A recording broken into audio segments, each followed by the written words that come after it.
everyone, welcome to episode 27 of Tiny ADHD Superpower Knowledge, brought to you by me and Healthcare Heart Inc. Today's topic is on dopamine and music and ADHD, of course.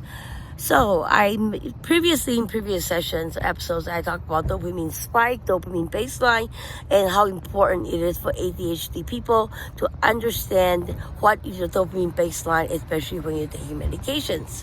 So, how to tell if the dopamine is low? Well, symptoms are lack of the motivation. You're tired, you can't concentrate, you're moody or anxious. You don't feel the pressure from the previous enjoyable experiences. You're depressed, you feel hopeless, you have low sex drive, blah, blah, blah, blah, blah.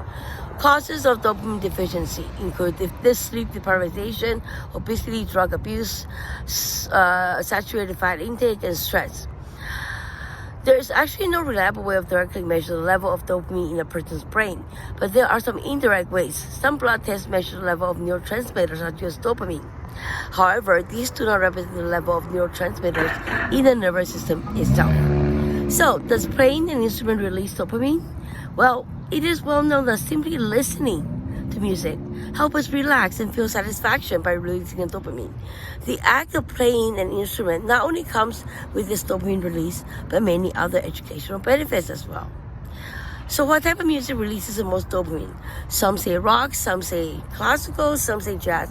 It really depends on who you are, what you trained in, and what you like the most. So find your genre and use that to your superpower to help you focus.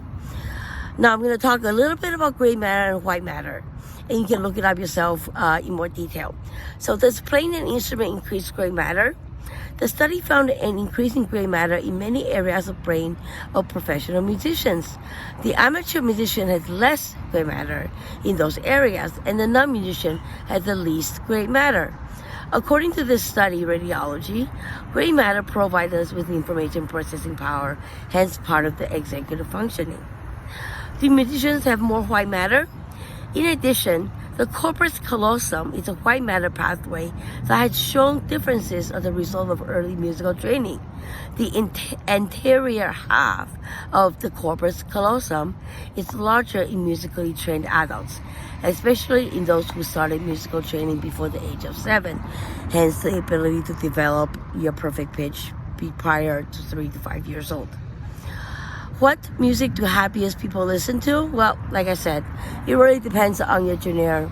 Find your genre, use that to your superpower. If classical calms you down while you're studying math, do that. But if jazz helps you focus on reading a case study, then listen to jazz. So it really depends on what you need. More recent studies have relied heavily on the functional neuroimaging evidence from the prefrontal cortex. These techniques have revealed functional activation of specialized prefrontal regions when performing different higher-order mental processes. Moreover, several studies have identified that early life stress is associated with impaired cognitive control during adolescence, supporting an early development of executive dysfunction. So lastly, I want to say, dementia and Alzheimer's are one of the upcoming diseases that researchers have been trying to work on. Methylphenidate helps with that, actually, like I talked about in the earlier episodes. Now I'm going to finish this off with, does playing a musical instrument prevent dementia? The study followed over 10,000 participants aged 60 to 85 for an average of 9 years, and found those who had played the instrument had a 64% reduced risk of developing dementia compared to those who had not. That's it, folks. 明天见. See you tomorrow.